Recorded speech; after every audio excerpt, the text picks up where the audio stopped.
Thank you, Zimbabwe, for tuning into yet another informative edition of your program.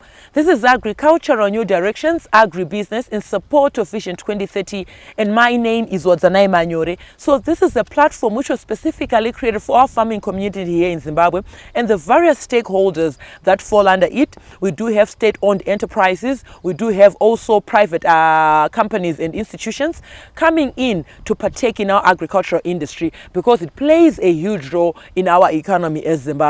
Now, in this very episode, we are going to be looking at fine beans production. I understand that a lot of farmers might be interested in producing fine beans as it is specifically maybe targeted for the export market. So in this very episode, we're going to be looking at production economics and how you can manage to produce a very fine-looking fine bean product. To discuss this and more, I've taken the liberty of inviting Francis Mapindani. He is a seasoned agronomist working with various horticultural farmers and producers in our country. Francis, thank you for joining us today. Thank you so much, Wazanai. It's really great to be always here on your show. It's really informative, and I enjoy obviously getting all the interviews that we do with this one, and obviously just feeding our farmers with the basic information for all of the crops that they want to hear about, especially the fine beans that we'll be talking about today. Thank you so much, Francis. Now, I do have two questions that I've put in two parts. For starters, I would want us to talk about maybe a brief synopsis of fine beans, a brief background of fine beans. And still on that, the second part, I want you to enlighten our audience in terms of those farmers you would recommend to produce fine beans, looking at the infrastructure which supports fine beans. And as I highlighted earlier, you'd find that this crop is mainly produced for export, meaning you do have to have the supporting infrastructure, your irrigation, your cold chain and stuff. So in two parts, a brief background and those farmers you would recommend to get into fine beans production. Thank you so much, Waza. So the first thing that we can discuss about when we're talking about fine beans is that obviously it's a bean. It's a bean crop. It's related to the sugar beans that we already know.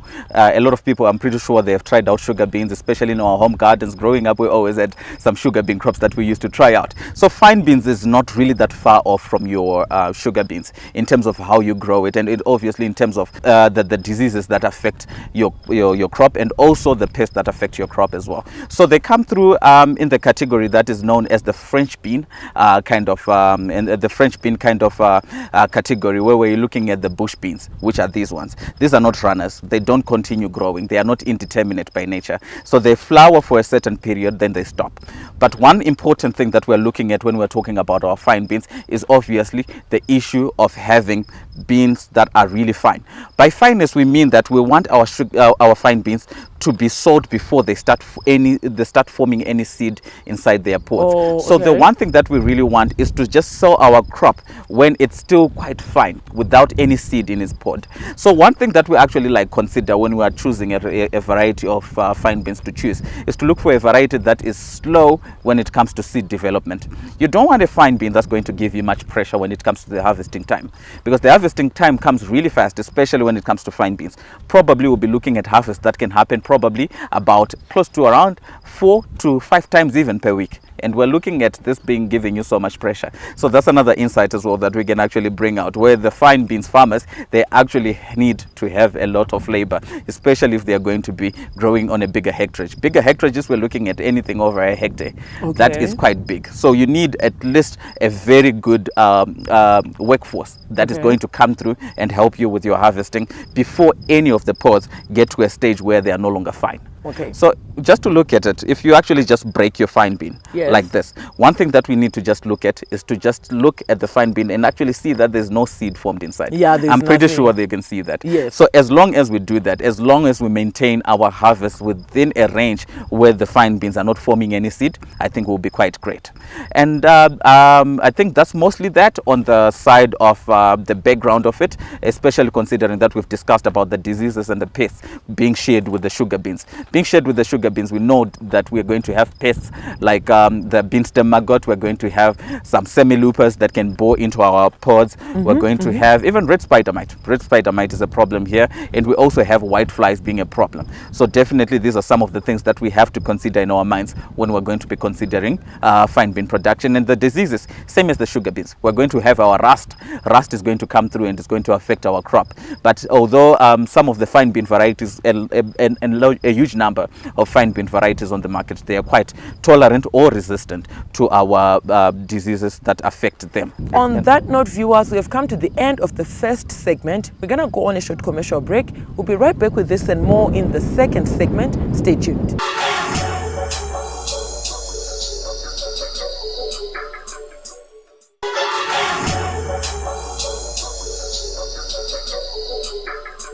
Thank you, Zimbabwe, for staying tuned to Agricultural New Directions, Agribusiness, in support of Vision 2030, where we discuss everything agriculture, business fundamentals, production economics, business finance, time value of money, and even how to be lucrative in your ventures as a Zimbabwean farmer. Now, viewers, we encourage you to be a part of these conversations. Feel free to get in touch with me, the producer, Wadzanai Manyore, on 0772-807-506.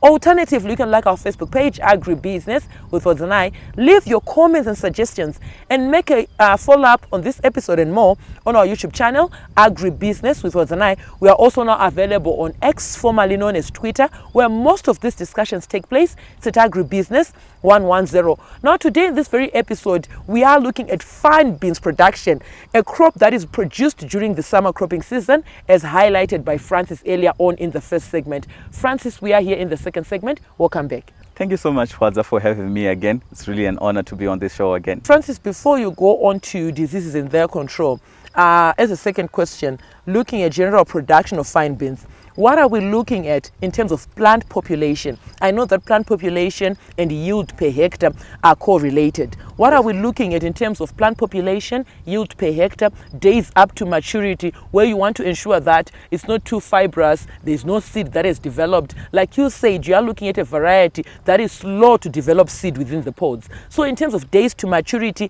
plant population, yield per hectare, what are we looking at? Per hectare, we're looking at probably working with a population that's going to range between 200 to around 250,000, although some farmers can max it up to 300,000 plants. But ideally, I would feel a range which is between 200,000 to around 250,000 plants per hectare is quite fine. In seed terms, probably we're looking at about between about 50 to 60 kgs that you can put within a hectare of your fine bean. So that is usually the range for a lot of fine bean varieties. We don't usually have any much variation in terms of the seed sizes. So definitely, you know that most of your farmers, they're going to work within that range, the 50 to 60 kg range.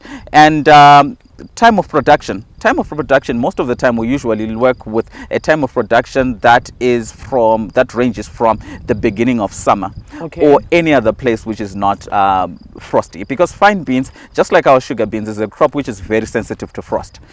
We can't grow it in the highlands, in the high veld here, as long as we have a problem of frost, especially if our areas are going to be frosty. So one of the things that we have to look at is obviously to look if our farm is located in a frosty area. If it's in a frosty area, then definitely we have to avoid the winter period. But then unfortunately, some farmers, that's when they argue that during this winter period, that's when the prices are usually quite so exciting on the market, because there's scarcity on the market. Well, some farmers can do that, especially if their crop is not going to be grown in a frosty area, in a very frost prone area. But if you are going to be growing your crop probably in a bit of a warmer area, probably in the low veld, definitely you know that you can grow your fine beans even during the winter period as well, because definitely you're not going to get any frost, and you're not going to get any cold conditions which are going to inhibit your pollination, which are going to inhibit your growth, and which are not going to attack your plant, where you actually get your plants dying when they get attacked by frost. So that's one thing that we have to look at. So in the high veld, we're looking at planting starting from August, and probably the latest that we can plant our fine beans, I would feel probably maybe end of March. Probably I would feel that would be the latest time that our farmers can do their fine beans, so that at least they don't get affected by any of the frosty conditions that I'm talking about. Time to harvest, we're usually looking at about close to 55 days from the day of sowing.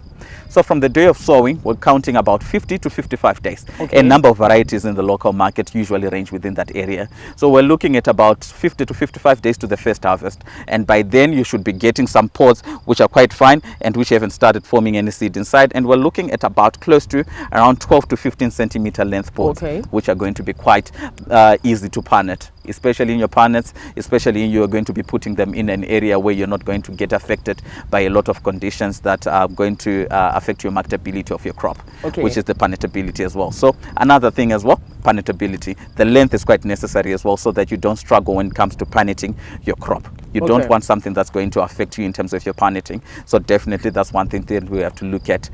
This was the second question that you asked from the first question that you posed.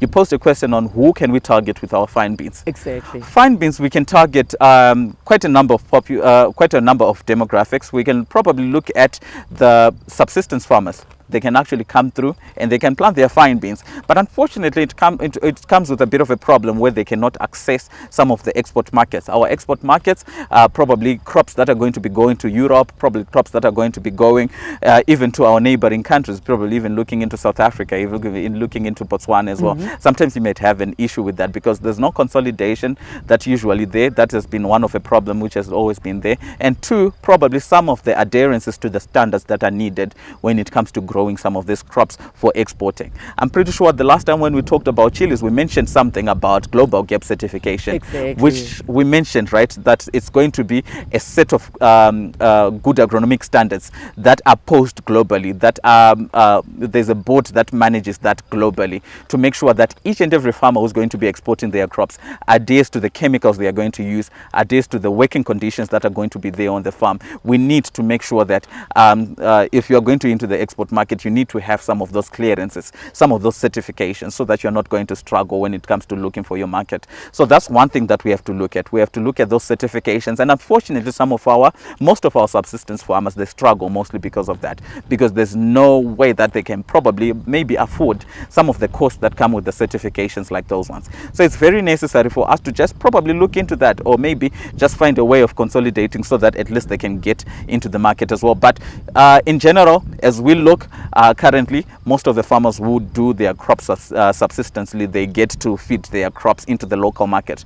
Usually we're looking at the markets, the informal markets like Mbare. We're looking at some of the informal markets, probably Sakuva and Mutare, some of those ones. We'll be looking at those. So probably those are the markets that they'll be looking at. But then we also look at some bigger local producers as well, who might target some supermarkets, especially the supermarkets here in Zimbabwe. We usually get a lot of those. I'm pretty sure lately there's been a very good trend where the intake has been going up. We definitely know that there are a lot of people who are now considering their fine beans into their dishes, especially in each and every household. There are quite a number of households now that are starting to consider some of those. So it's necessary for us to try to look into that. So some farmers, especially the bigger farmers, who can consider probably hectares that can even range from half a hectare to even a full hectare of this crop, where we'll be targeting yields that can range between 12 to 14 tons. We definitely need to make sure that we have a market maybe which can consolidate both the informal and the formal market. The formal market, we're looking at some wholesalers that feed into our local supermarkets. That way we know that we're going to be looking into a bit of a wider range of consumers that can actually get our crop. Then lastly, then we have the exporters. There are quite a number of farmers who are now starting to export their crops to the countries that I mentioned previously. We're looking at the European countries, we're looking at the regional countries as well, who actually like our fine beans. We're looking at those farmers being farmers that can actually have their certifications in place. Farmers who have resources like infrastructure as well. Yes. We're looking at their infrastructures like their pack sheds, where they can actually pack their crops and probably put them in pallets, and also offer refrigeration as well. Refrigeration that can even range from refrigeration on the farm, ranging to the refrigerated trucks that can take some of those crops to the airport or anywhere where those crops are going to be transported outside the country from. So it's really necessary for our farmers to try to look into that, so that they get to put themselves into the category they feel that they can afford to put themselves under in terms of their marketing space. So they can market either to the formal or the informal, or if they have the resources in place, they can even go to the export side. Thank you so much, Francis. That was very detailed. We touched on a number of issues, even surrounding markets, where you can target your clientele in terms of maybe local, is it the public markets that are like our Mbares, like our Sakuvas, and even going regional or international. Exactly. That was very detailed. There you heard it, viewers. We are looking at fine beans production, a crop that is produced during the summer cropping season, and also the targeted market is endless. We have local, regional, and even international. On that note, we are going to go on a short commercial break. We'll be right back with this and more in the third and final segment. Stay tuned.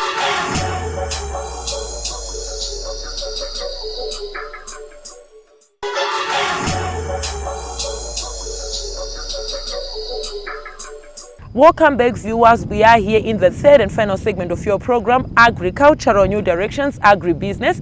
And today we are looking at fine beans production. I am consuming them myself right now. I should say they are juicy and crunchy. And you can say that a lot of work was put to ensure that this fine bean is attractive to the end consumer, to our consumers here in Zimbabwe. Francis, we are here in the third and final segment. Welcome back. Thank you so much, Faza. Yes. In a snippet, Francis, what are we looking at in terms of land preparation? Do you sow in situ? Do you do your nursery? Just in a snippet as we close this segment. Thank you so much, Waza. So the first thing that we mentioned, land preparation. Or land preparation really should actually consider some beds. We actually need to consider beds when it comes to fine bean production, because what we really need is to try to make sure that at least we try to bring some hygiene into our field. Hygiene into our field means that we need some aeration, especially when it comes to the watering. Fine beans, just like sugar beans, is a crop which demands for some aeration, because the population is a bit much more densely populated. We're looking at an in-row spacing of about around 5 to 6 centimeters, which is quite close to each other. So it actually ensures that our plantings are quite much more dense. And probably, I think, per each and every bed, we're going to be putting about 2 rows. So in the 2 rows, it actually means that our bed is going to be fully densely populated. So if we actually get to put our beds and leave a space, pathway of about even 50 centimeters. So ideally our beds can be 1.5 meters center to center. So that means from one center of the one bed to the center of the neighboring bed, we need to be putting about 1.5 meters for that. So it actually leaves a 50 centimeter gap in between our beds. The 50 centimeter gap, so for our farm workers to be walking to the farm, or probably me as the farm owner to be coming through and just scouting my crop. It makes it so easy for me to walk through. Then after that, after fixing our beds, obviously the first thing before fixing the beds is obviously just to disc and also get to plow, and then we disc, and then at the end of the day we fix our beds. So probably we can even plow down to about close to 30 centimeters deep, so that at least our plant roots have a good space for them to actually get to, the roots can be a little bit much more easier to penetrate into the soil. Then after that, we need to make sure that we plant our seeds with the population that I mentioned, 5 to 6 centimeters in row, and about close to around even close to around 30 to 40 centimeters interrow. That is usually necessary. Then after that, we just make sure that we put our basal dressing. Then after that, we just come through with our seed and we plant. So another thing that we mentioned, I'm pretty sure that you mentioned in your question, you asked the question of whether we nurse our seed or we get to nurse or we get to plant our seeds directly. In fine beans, just like in our sugar beans, we get to plant our seeds directly in situ. So we actually need to come through with our seed and actually plant it bit by bit. This can be done manually, especially for the subsistence farmers. But for some bigger farmers, they have some planters that they can come through and help them with their plantings. But at the end of the day, in situ is the first thing that you need to touch on. Okay, Francis, I want us to talk about chemical application, chemical usage in fine bean production. So I want us to talk about the responsible use of chemicals in fine beans production. Thank you, Waza, again. So the first thing that we usually look at when we're looking for chemicals that we're going to be using is probably the timing of application, and then we also look at the pre-harvest interval, which is the time in between your spray and the next harvest that you're going to put into that you're going to consider for your crop. So some chemicals that we have to consider are chemicals, with most of the time I think actually we have to look at the green label chemicals, because these are the ones that are usually endorsed by most of the Global Gap consultants who can come through and assist with that. And for most of the farmers who are going to come through and they are going to plant their crop for even the export markets, I'm pretty sure most of the time they have guidelines in terms of the chemicals that they are going to use. So the first thing that we're going to have to mention is probably just the pest. Then we mention the chemicals that we're going to be using for that. The first probably I would feel the first pest that we can talk of are obviously the cutworms, especially after planting. This come when it's still, the crop is still quite tender and it's quite tiny. They come through and obviously cut the stem just below the soil. So this is one of the things that we need to make sure that we come through and just address at the beginning of the crop. We can look at chemicals that deal with this, which include lambda. These are chemicals that come through and just help us as well to just make sure that our crop is not affected by cutworms. We have Decis as well. That's another chemical that can be brought in to address the cutworm problem, and it can also address white grub problem as well. So we make sure that we have to control that. Then after that, I would feel the next pest that could be important for us is the bean stem maggot. The bean stem maggot is one pest that actually bores into the stem, and where it bores, it actually leaves an inlet it bores, then it leaves a hole which can be an inlet for a new infection onto our crop. So a secondary infection can come through and affect our crop right from the inlet of that bean stem maggot, that little worm that bores into our crop. There are quite a number of chemicals that we can bring in, but the one which has proven to be quite effective, even for the sugar bean farmers, has been diazinon, which is a chemical that actually works quite so well for the bean stem maggot. Then we look into the we can look into the aphids, and we can also look into the white flies as well. Usually we look at some chemicals that can come through and just deal with our both of these pests. We have chemicals like imidacloprid, which is usually known as Thunder. Thunder is the original one, and then we also have some chemicals as well which can come through, like Actara as well. It's a chemical that can come through, or we can even bring in acetamiprid. There are quite a number of chemical suppliers here in Zimbabwe who sell their products which have acetamiprid as an active ingredient in their crops. This is another thing that we can try to look at, and these are probably some chemicals which have a short PHI that can be within the 7-day period in terms of PHI. Then obviously I think lastly we can also talk of probably the semi-loopers, which are the worms that bore into our pods. So our pods, sometimes they get, sometimes you might see that your pod probably has a little bit of a hole on it, which is a bit of a problem because that's the inlet of the of the little worm. That can be a problem because obviously that means that if our crop is getting sorted in a pack shed, and probably if one of our workers misses that, our whole batch can be condemned just because of that. We can even be sending probably over 3 tons, and if they see one crop which has that, they can easily condemn your crop. So you can look at the emamectin benzoate, even look at chemicals like Belt, probably look at chemicals like Ampligo, which have PHIs which range even within the 3-day period. So within 3 days you can easily harvest your crop as well. So we have to look at that. Okay, now Francis, as we close, in a snippet, we're out of time. I want you to touch on issues surrounding post-harvest maintenance of losses, or even storage, how you store, how you harvest, and how you store your fine beans ahead of marketing. Oh, thank you, Waza. With the well-resourced farmers, definitely the farmers with the infrastructures and all of those that we mentioned in the past, we can actually just harvest them, then they can instantly go to the pack shed soon after harvesting. These are cool conditions where we can actually get to sort out our crop, and we can actually get to sort it out quickly and then probably it can get into a refrigerator or any place where it's actually a bit cooler, and it can ensure that our crop is going to go further in terms of its health. Definitely that's something that they can work with. But for the subsistence farmers, quite a number of these farmers, what we have to look at is to try to find some spaces, probably even building a little shade. Sometimes we can just take some poles and probably just put some thatching on top of it. This is probably just a cool environment where probably soon after harvesting we have to just take it into the shade so that it's not in direct contact with the sun for a bit of a longer period, because that's when it gets to wilt a little bit faster. And also the second thing that we can probably look at is just to look into the space where we get to harvest these crops, probably during the period of the day when it's not yet hot. So probably this can be done maybe towards the later hours of the day, and I think that would be quite great. We can actually do it within the early hours of the early hours, so that we can transport it to the market a little bit sooner, or probably if we're going to send it to the informal markets, we can do it probably a bit later in the day. Then transportation can be done probably in the early hours of the morning, or probably done overnight, so that we can sell our crop earlier in the day at Mbare. That can actually help. Thank you so much, Francis. It was a pleasure having you with us today as I was munching on the fine beans, and thank you so much for educating our Zimbabwean farmers and understanding and maybe highlighting the importance of the possibilities that comes with fine bean production for our economy as a whole. Thank you so much, Waza. On that note, we have come to the end of this week's edition. It was a pleasure having you with us, farmers. From me, your host, Wadzanai Manyore. I'm also on Instagram. It's W Manyore, and the crew behind the scenes. Have yourselves a fabulous evening. Thank you for watching.